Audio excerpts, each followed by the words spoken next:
Wewoka Tiger, man. I actually that's where it all began. I mean, it's funny because I think everywhere I've ever been, I always say Wewoka is what kind of made me. Like giving me the toughness just growing up in a small town.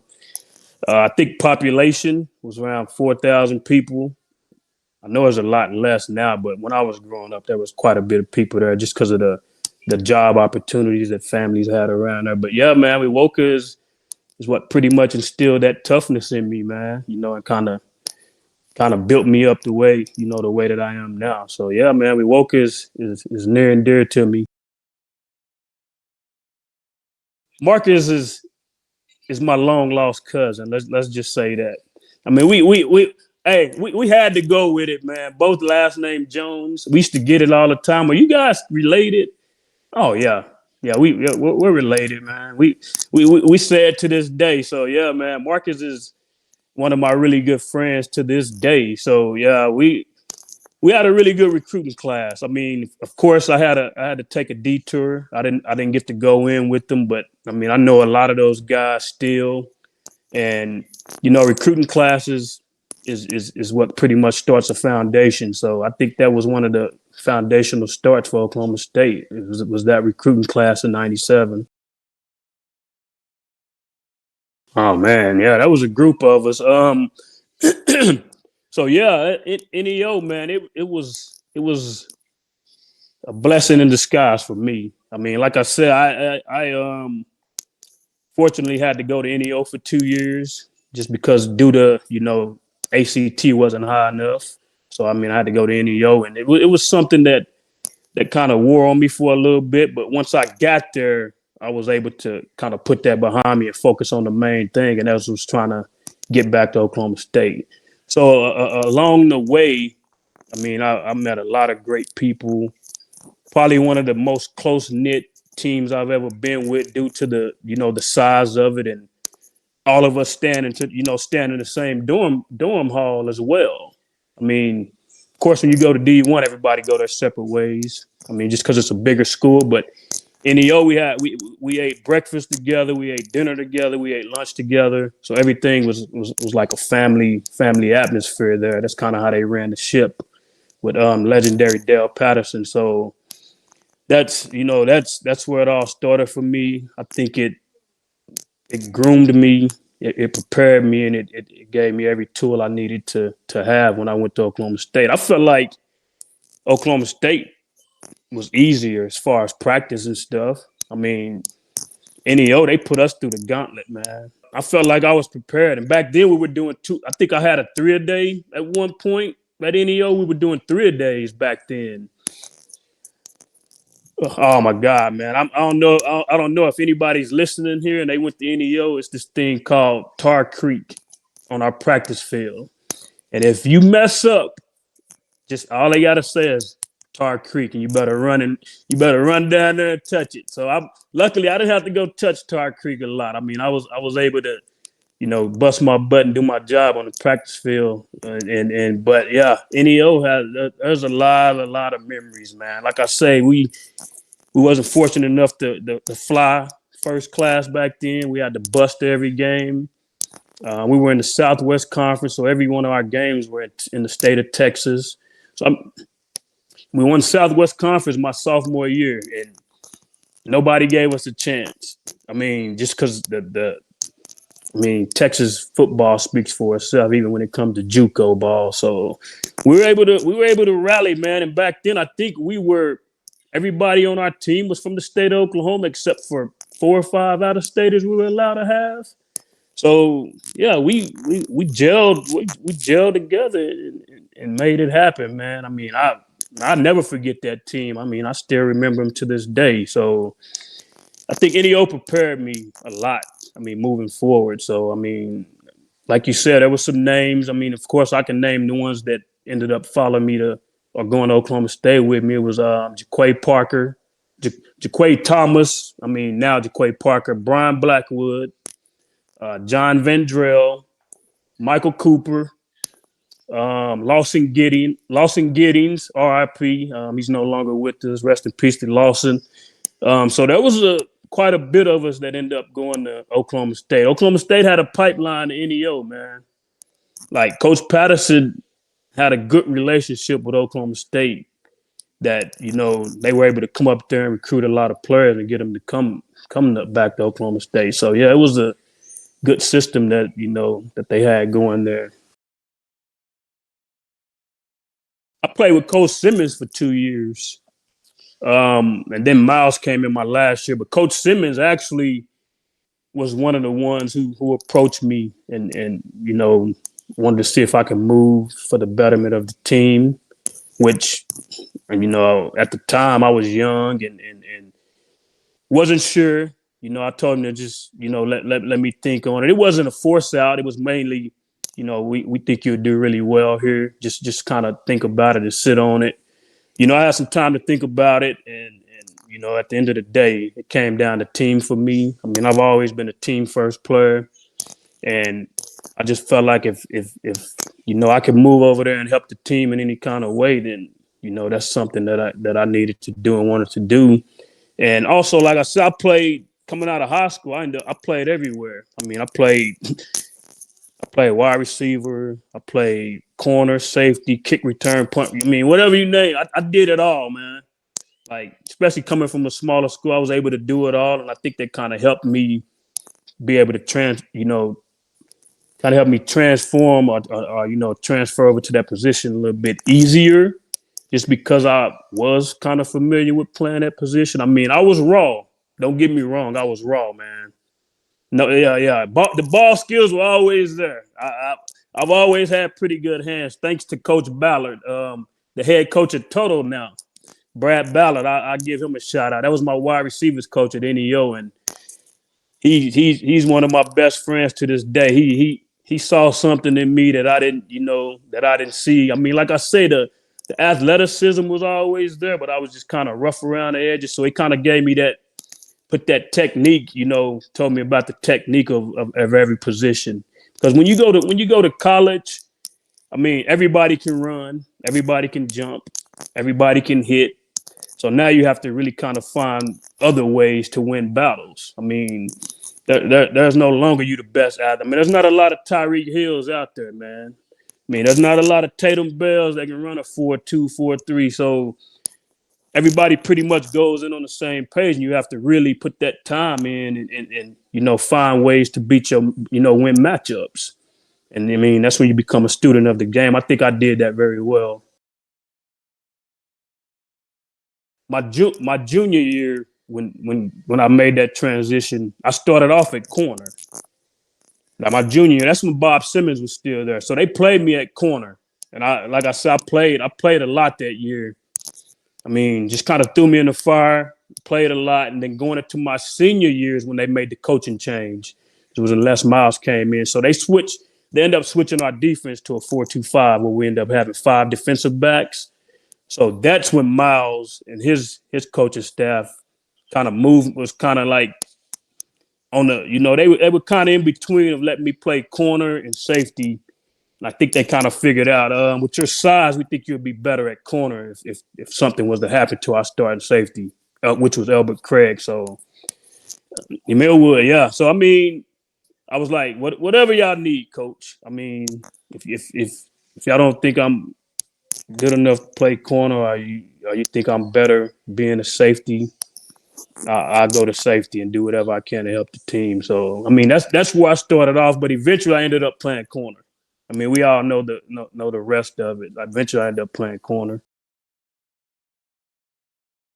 Man, that's the year OU won a national championship that year, and we almost beat them. 1st and 10 on our 10-yard line. I'm thinking, no way this is going to happen, man.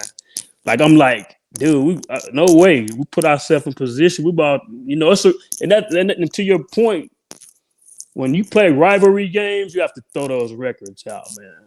Like, it's just, I mean, I know that the record is lopsided or whatever, however they want to look at it, but when it comes to rivalry games, nobody looks at that stuff really, man. I mean, it's a rivalry. Anything can happen. You go out there, you play the game in between the lines, and let the chips fall where they may. So nobody gave us a chance to even be in the game that year. that day, and we end up, making it more interesting than what they wanted to be. I mean, I got a couple of OU friends that was like, dude, I was scared. I'm not going to even lie. they was like, I'm not going to even lie, man.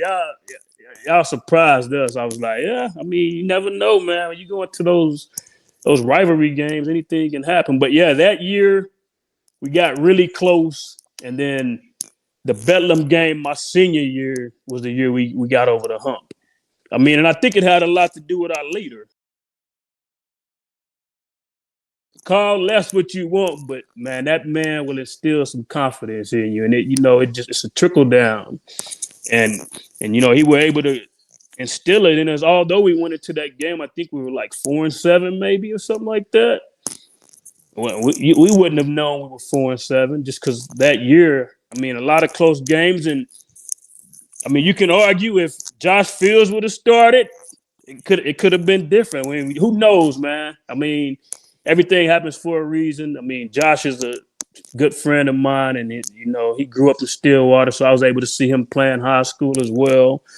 And I mean, you can. I mean, hindsight is 20/20, but at the end of the day, we end up going into that game with confidence, and I mean, it was a team effort from top to bottom. So we end up pulling the Bedlam game out.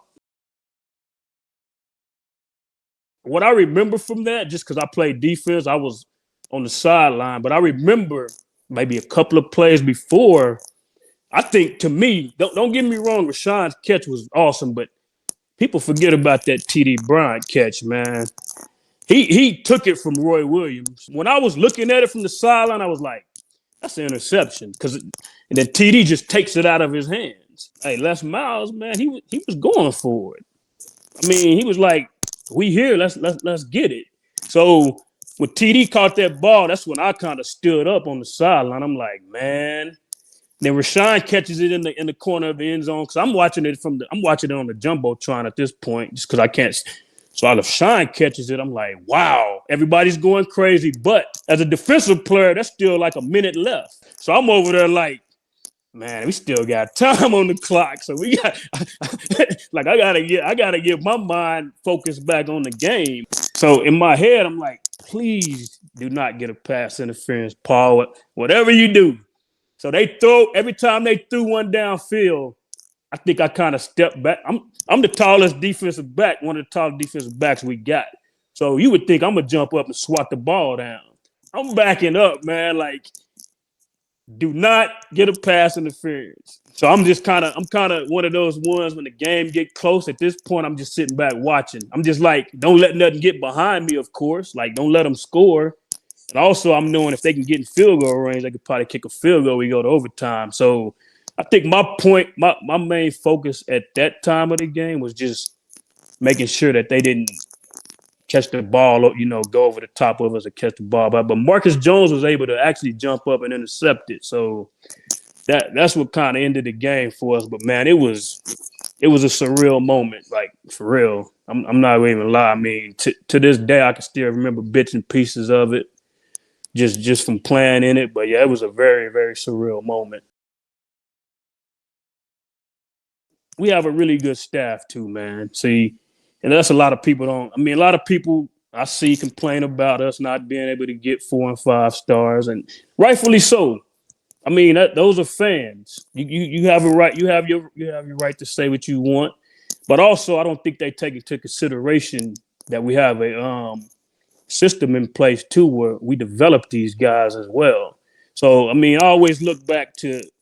I don't know how people look at this, but I'm big into recruiting too. So I look at guys like Mason Cobb, good player, great player. I love Mason, man. He's done a great job. So I always look at stuff like, So I always look at people like Mason Cobb. I remember when we recruited him out of high school. I don't remember seeing USC offer him. So I guess that's my point. So if USC want to come in and get them after we develop them, that means we did a damn good job. That's how I look at it. I think a lot of people kind of go overboard. So, I mean, the same thing with McAllister, the same thing with the kid that went to LSU. We developed these guys. You think those schools would have came and got them if they didn't see the production they did for Oklahoma State? No, because if they wanted them, they would have got them out of high school. So that's kind of how I look at the whole when some of our kids leave and go to bigger brands or whatever.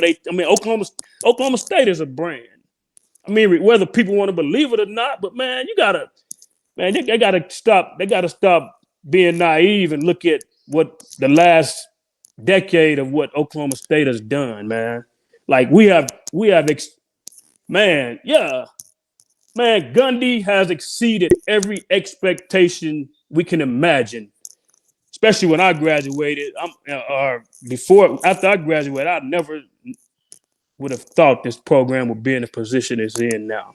Like I'm gonna just be honest with you, I didn't think that, and Gundy has done a tremendous job, man. Like I said, I get he don't get 4 or 5-star recruits. We get, man, that's played out now, man. Just look at his production.